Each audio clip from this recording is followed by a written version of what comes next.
Hi, I'm Jason. Today we're painting on glass, and we're to the stage now where we can actually put the detail in. And if you're not comfortable with putting it in with paint, I like to cheat here too. I'm going to take my Sharpie marker, and I'm going to put in all the detail. You'll never be able to tell that I didn't use a paintbrush. I'm going to put in detail in the bones. I'm going to put detail in the face. And rather than draw with like you normally do with a Sharpie, going to go along your paper and make so that you can not all the way touch the paper, but it still makes a line. That's the same thing you're going to want to do on the paint. You're just going to want to go right across the surface of the paint. If you get down on there too far, it will actually rip the paint up. So just do that and put in a little detail everywhere that you want, in the bones. Touch up any little tiny white lines that you see that you don't like.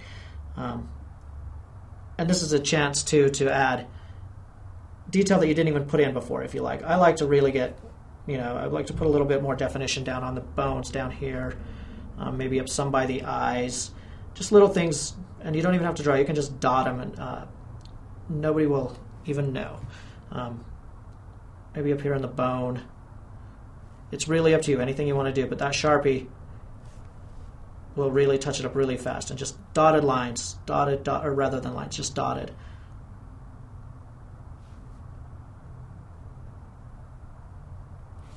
And that'll really start to give it a little more definition. The last thing that we're going to want to do is make these eyes look good. They really don't look good right now, but we've been waiting for the black to dry. We can do a technique with the white and with this, and we'll do that next after this dries.